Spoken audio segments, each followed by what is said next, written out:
کہ انمول جو پنکی ہیں یہ تو وہاں پر کسی کے ساتھ کام کرتی ہیں. ایک بڑے ڈرگ ڈیلر کو بچانے کے لیے اس طرح کے چھوٹے ڈیلر کی جو ہے گرفتاری عمل میں لائی گئی ہے.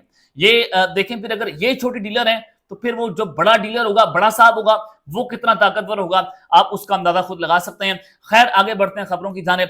جناب گلگت بلتستان میں الیکشنز ہونے جا رہے ہیں اور نون لیگ متحرک ہو گئی ہے, پی ٹی آئی متحرک ہوئی ہے, دیگر سیاسی جماعتیں جی بی میں الیکشن جیتنا چاہتی ہیں. تو آپ کو خبر میں یہ دینا چاہتا ہوں کہ گلگت بلتستان میں پاکستان تحریک انصاف کے امیدواروں نے جو گلگت بلتستان ڈیموکریٹک پارٹی ہے اس کے نشان پر کاغذات اپنے جمع کروائے. اب پی ٹی آئی کے پاس تو جو ہے وہ بلے کا نشان موجود نہیں ہے.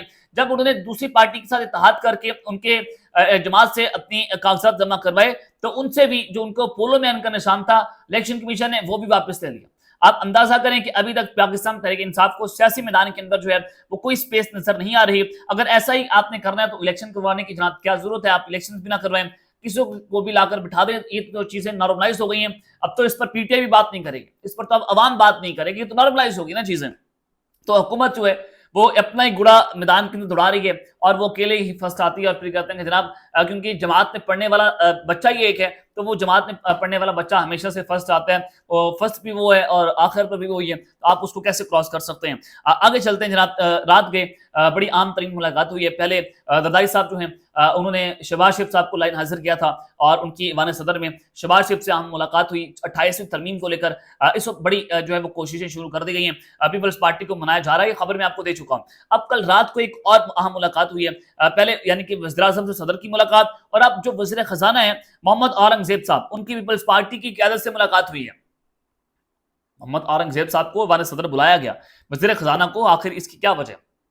اور 28ویں ترمیم کو لے کر پیپلز پارٹی ظاہر جو این ایف سی ایوارڈ ہے اس کی شیئرز کم ہوں گے, Peoples Party give and take کر رہی ہے.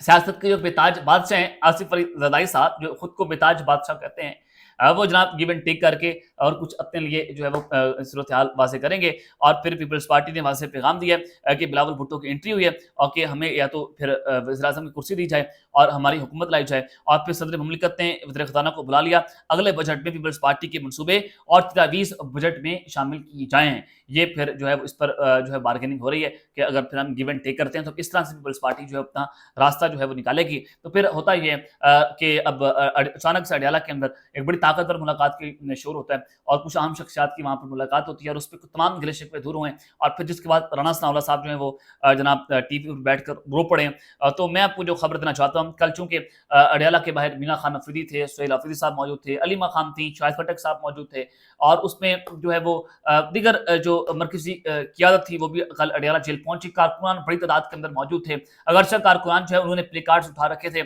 کہ آزادی اور موت کا کنٹینر کہاں پر ہے.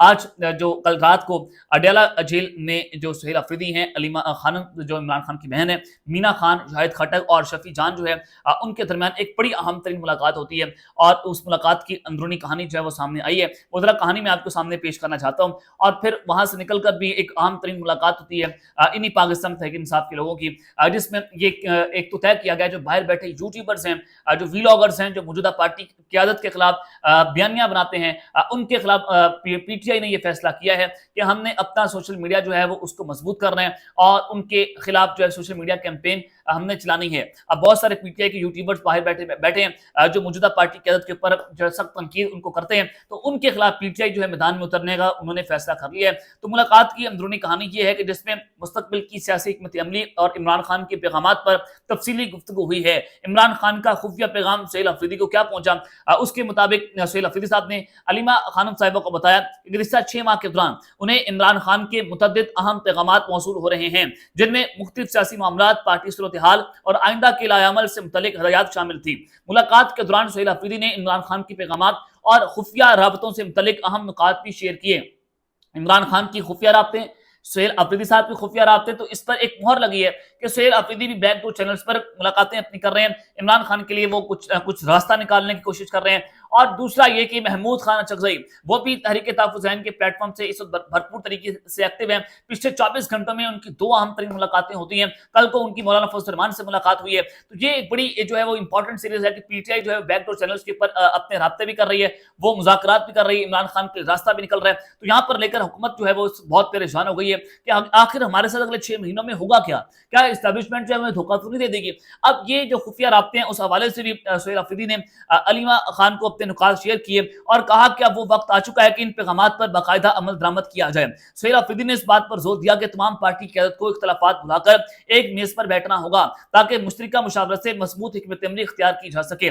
ملاقات میں اس بات پر بھی اتفاق ہوا کہ ہر منگل کے روز زیادہ سے زیادہ ایم این ایز اور ایم پی ایس کو اڈیالہ جیل پہنچنے کی کوشش کرنی چاہیے تاکہ سیاسی یکجہتی کا پیغام جائے اور تمام معاملات کو مربوط انداز میں آگے بڑھایا جا سکے. اب پاکستان تحریک انصاف ایک پلیٹ فارم پر اس وجہ سے اکٹھی ہو گئی ہے. کل آپ نے دیکھا کہ ایک بڑا اتحاد موجود تھا پی ٹی آئی کے درمیان. وہ اتحاد کا اصل مقصد تھا کہ پاکستان تحریک انصاف مزاحمت کر کے تھک گئی ہے. وہ کہہ رہے ہیں کہ ہمیں مزاحمت کر کے کیا حاصل ہوا ہے. تو اب جب پوری پی ٹی آئی ایک بات پر آ گئی ہے کہ ہمیں مزاحمت سے کچھ نہیں ہوا اور ہمارے جو بیک ڈور چینلز میں مذاکرات ہیں وہ کسی حد تک کامیاب ہوئے ہیں, تو اب تو ہمیں مل بیٹھ کر بیٹھنا چاہیے. تو اس کے بعد پی ٹی آئی جو ہے وہ تمام لوگ جو ہیں وہ چاہے وہ مزاحمتی ہوں چاہے وہ مفاہمتی ہوں, اب وہ مل بیٹھ کر انہوں نے کام کرنا شروع کر دیا ہے. ملاقات میں آئندہ دنوں میں پارٹی کے اندر رابطوں کو مزید مؤثر بنانے اور مشترکہ فیصلوں کے ذریعے آگے بڑھانے پر بھی تفصیلی تبادلہ خیال ہوا ہے. تو یہ بڑی اہم ترین ملاقات ہے جو اڈیالہ جیل کے اندر اڈیالہ سے باہر ہوئی ہے. اور پھر رانا ثناء اللہ صاحب جو ہے وہ ٹی وی پر بیٹھ کر کیسے رو پڑے. منیف فاروق صاحب جو ہیں ان کو انہوں نے انٹرویو دیا, یعنی کہ ٹی وی چینل کے اوپر بیٹھ کر ان کو کہا کہ وزیر اعظم چاہتے ہیں کہ محمود خان اچکزئی سے ملاقات ہو, لیکن وہ پاکستان تحریک انصاف کے سوشل میڈیا کے خوف سے نہیں مل پا رہے. وہ چاہتے ہیں کہ عمران خان سے پہلے ملاقات ہو اور وہ اجازت دیں تو پھر وزیر اعظم سے ملاقات کی جائے. تو یہ رانا ثناء اللہ صاحب جو ہیں انہوں نے یہ انکشاف کیا ہے. لیکن میں آپ کو یہ بتا دوں کہ اسی رانا ثناء اللہ صاحب نے ہمارے ذرائع کے مطابق محمود خان اچکزئی کو یہ کہا کہ میرے پاس تو مینڈیٹ نہیں ہے, میں آپ کے ساتھ کیسے ہم مذاکرات کر سکتے ہیں. تو اس کا مطلب ہے کہ حکومت ایک طرف کہہ رہی تھی کہ ہم تو جب مذاکرات آپ کے ساتھ کر ہی نہیں سکتے, تو پھر جو سائیں ہیں یعنی کہ جو پی ٹی آئی ہے یا جو تحریک تحفظ حسین کا پلیٹ فارم ہے انہوں نے پھر اصل نمائندوں کے ساتھ مذاکرات شروع کر دیے کہ ٹھیک ہے آپ جو ہیں وہ جائیں بھاڑ کے اندر, ہم تو سیاسی معاملات کو طے کرنے جا رہے تھے لیکن آپ نے کہا کہ ہمارے پاس تو کچھ نہیں ہے. پھر انہوں نے وہی راستہ اختیار کیا جو اصل میں مذاکرات کرتے ہیں. جب ان کے ساتھ مذاکرات فائنل راؤنڈ میں داخل ہو گئے تو اب حکومت کی چیخیں آپ دیکھنے والی ہیں کہ خدا کا واسطہ ہے ساڑھے نہ مذاکرات کرو, اتھے نہ جاؤ. اب حکومت دوبارہ سے یہ بتانے کی کوشش کر رہی ہے ان کو کہ یہ تو دیکھیں عمران خان تو سیاسی بلوائی ہے, یہ تو انتہا پسند ہے, اس نے تو آپ کے اوپر حملے کیے ہیں. نومئی بار بار یاد کروایا جا رہا ہے, اسی وجہ سے یاد کروایا جا رہا ہے کہ ایک مرتبہ پھر سے بیک ڈور چینل جو ہے ایکٹیویٹ ہو گئے. تو اللہ تعالیٰ پاکستان کی حفاظت کرے اور اللہ تعالیٰ اس ملک کو قائم و دائم رکھے. اب تک لیتے ہیں, اپنا خیال رکھے گا اور اس چینل کا اپنے ناسم طور پر خیال رکھنے کے بعد پاکستان زندہ باد.